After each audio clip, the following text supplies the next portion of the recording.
Halo semuanya, kembali lagi bersama gue Gio. Sekian lama vakum dari YouTube, akhirnya gue balik lagi. Pada video sebelumnya, kita udah review Rexus Legionnaire MX9 yang cukup kontroversial. Bagi yang sudah nonton, pasti tahu, tapi bagi yang belum, bisa tonton videonya. Dan kali ini, gue kedatangan Rexus Legionnaire MX9 Pudding. Sama-sama MX9, tapi ini adalah versi terbarunya.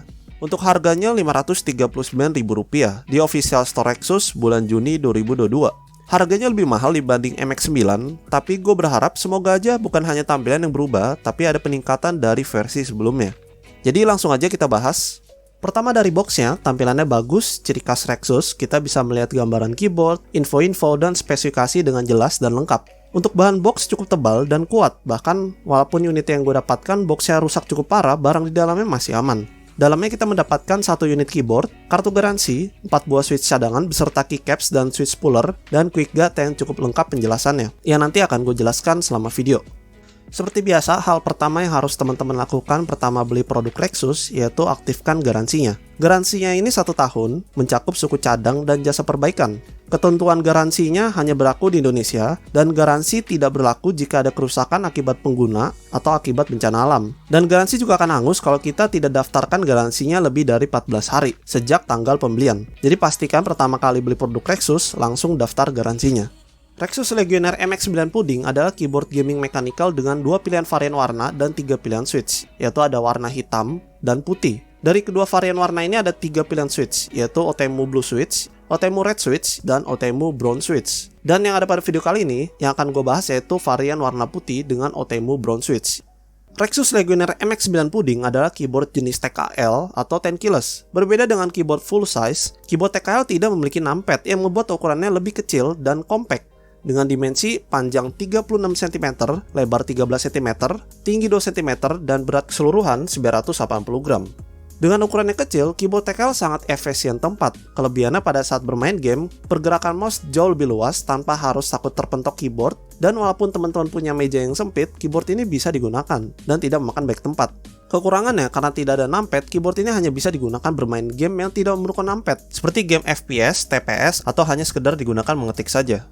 Desainnya MX9 Pudding mirip dengan adiknya MX9 yang menurut gue bagus, sangat simpel, minimalis, ditambah warnanya yang putih membuat keyboard ini terlihat elegan dan terkesan mewah.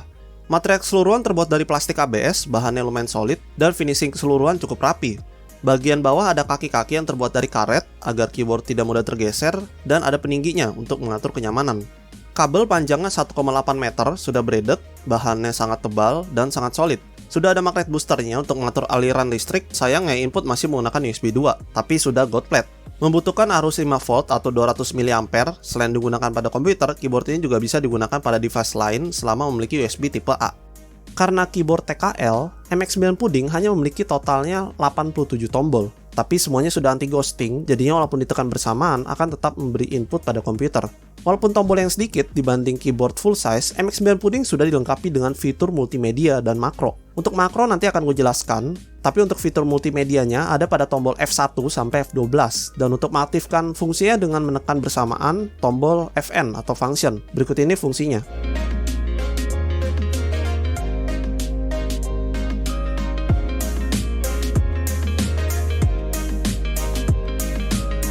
Fungsi multimedia yang sangat lengkap, tapi sayangnya setiap fungsinya tidak tertera pada tombol-tombolnya, seperti adiknya MX9. Jadinya kita harus hafal letak setiap fitur multimedianya. Sesuai dengan namanya, MX9 Pudding, keycaps yang digunakan memiliki bentuk seperti puding, tapi gak bisa dimakan. Keycaps jenis ini banyak digunakan keyboard gaming high-end yang harganya sampai jutaan. Menurut gue bagus karena keycaps jenis ini bukan hanya memancarkan cahaya dari font saja, tapi sekelilingnya juga. Font yang digunakan berbeda dengan adiknya, MX9, yang terlihat lebih keren, sedangkan MX9 Pudding fontnya lebih sederhana tapi kelihatan mewah. Keycaps yang digunakan sudah double shot, jadi walaupun digunakan bertahun-tahun, font pada keycapsnya tidak akan luntur. Jika bosan, kita bisa ganti keycapsnya, tinggal lepas menggunakan keycaps puller, lalu pasang keycaps yang lain. Switch yang digunakan merek Otemu, switch buatan Cina, dan switch ini adalah klon dari Cherry MX, yang biasa digunakan keyboard gaming high-end. Switch Otemu memiliki kualitas yang sama dengan Cherry MX, tapi dengan harga yang lebih murah.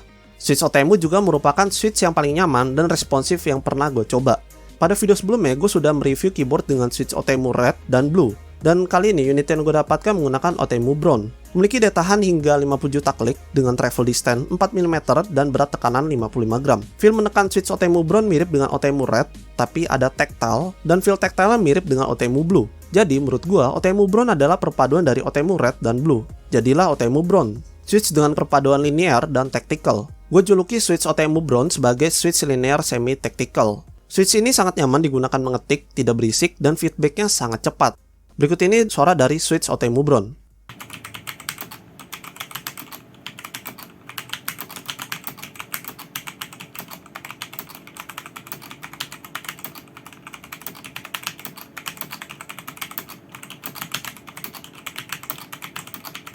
Bukan hanya keycaps yang bisa diganti, tapi switch keyboard ini juga sudah support hot swap atau bisa diganti. Jadi kalau ada tombol yang sudah tidak berfungsi atau mulai tidak nyaman, kita bisa ganti dengan switch cadangannya atau juga bisa diganti dengan switch jenis lainnya. Rexus Legionnaire MX9 Pudding memiliki software yang bisa teman-teman download melalui website Rexus yang linknya ada di deskripsi. Untuk softwarenya hanya support sistem operasi Windows dan Macintosh, selain itu tidak bisa. Software yang digunakan sama dengan adiknya, MX9, dan pengaturannya cukup lengkap. Disediakan 3 profil untuk menyimpan seluruh pengaturan, di antara kita bisa mengatur fungsi setiap tombol, ada key assignment, makro, dan media. Untuk pengaturan makro disediakan makro editor, kita bisa mengatur delay, cycle release, cycle time, dan insert event. Untuk membuatnya seperti makro pada umumnya, kita tinggal bikin makro list, record key, lalu pilih tombol yang mau difungsikan sebagai makro. Jika ingin reset tombol makro, bisa klik panah setengah lingkaran berikut. Buat teman-teman yang masih awam soal makro atau pengaturan tombol dari software, bisa coba-coba aja karena softwarenya ini sangat sederhana dan mudah dimengerti. Selain itu, kita bisa mengatur mode RGB keyboard ini. Untuk pengaturannya bisa dari softwarenya atau dengan cara function plus insert. Totalnya ada 14 mode RGB, dan berikut ini adalah setiap modenya.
Sejauh ini dari jajaran keyboard gaming Rexus yang pernah gue review, Rexus Legionnaire MX9 Pudding memiliki LED RGB yang terbaik. Ditambah jenis keycaps Pudding, RGB yang dipancarkan sangat cerah dan sangat indah. Dengan 16,8 juta spektrum warna RGB yang dihasilkan sangat detail dan sangat akurat. Tapi ada satu hal yang janggal pada saat memilih mode RGB dari software, yaitu ada 2 mode yang sama, Fix On dan Rainbow. Menurut gue softwarenya yang ngebug, karena kalau pilih mode RGB langsung dari keyboardnya, kedua mode ini berbeda.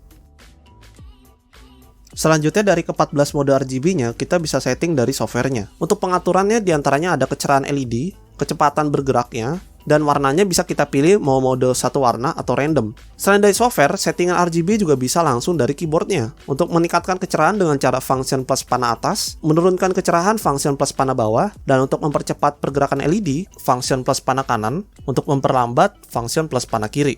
Pilih mode warna LED juga dengan cara function plus delete, yang totalnya ada 7 pilihan warna. Tidak sampai situ, MX9 Pudding memiliki mode custom RGB, yaitu Game Mode. Pengaturannya bisa dari software atau langsung dari keyboardnya.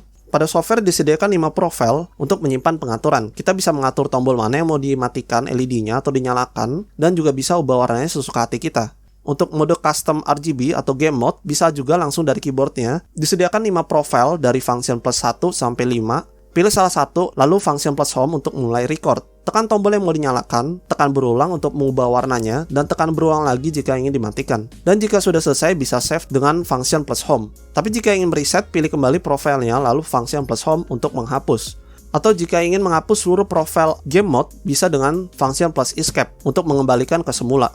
Pengaturan RGB langsung dari keyboardnya memang lumayan rumit, jadi gue sarankan lebih baik untuk pengaturannya khususnya game mode dari softwarenya saja, karena lebih mudah.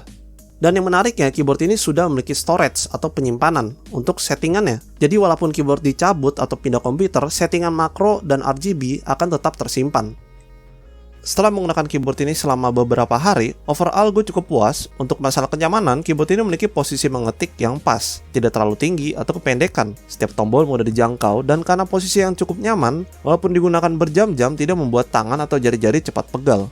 Selain itu, karena ukuran yang kecil dibanding keyboard full size, ruang untuk pergerakan mouse jauh lebih luas. Jadinya digunakan gaming, kita bisa semakin lincah tanpa harus takut kepentok keyboard atau punya meja yang sempit. Dengan karakteristik switch Otemu Brown yang linear semi-tactical, setiap tombolnya sangat halus dan sangat ringan. Dengan adanya feel tactile, digunakan gaming, feedbacknya sangat cepat. Dengan polling rate yang diklaim hingga 1000 Hz, keyboard ini sangat responsif, tidak ada delay atau ghosting sama sekali. Secara keseluruhan, keyboard ini sudah bagus mulai dari spesifikasi, desain minimalis dan mewah, fitur yang sangat lengkap, dan nyaman digunakan. Sedangkan untuk kekurangannya, hanya mode RGB pada softwarenya yang salah, yaitu untuk mode fix on dan rainbow. Cuma masalah kecil, tapi semoga aja Rexus bisa segera memperbaiki softwarenya. Selain itu, gue tidak menemukan adanya kendala atau suatu hal yang bisa dikomplain pada keyboard ini. Jadi kesimpulannya, Rexus Legionnaire MX-9 Pudding adalah keyboard gaming terbaik dengan harga yang terjangkau. Gue kagum dengan keyboard ini yang gue kira kualitasnya sama aja dengan adiknya, MX-9, ternyata melebihi ekspektasi. Dengan harga Rp539.000, keyboard ini bisa jadi pilihan buat teman-teman yang lagi cari keyboard gaming terjangkau, tapi memiliki kualitas yang bagus, fitur yang lengkap, dan sudah full RGB. Itu dia review lengkap Rexus Legionnaire MX-9 Pudding. Sekian pada video kali ini, jangan lupa untuk support channel ini dengan cara like, share video ini, dan subscribe juga nyalakan notifikasinya agar tidak ketinggalan konten menarik lainnya. Gua Gio, thanks for watching, see you again in next video.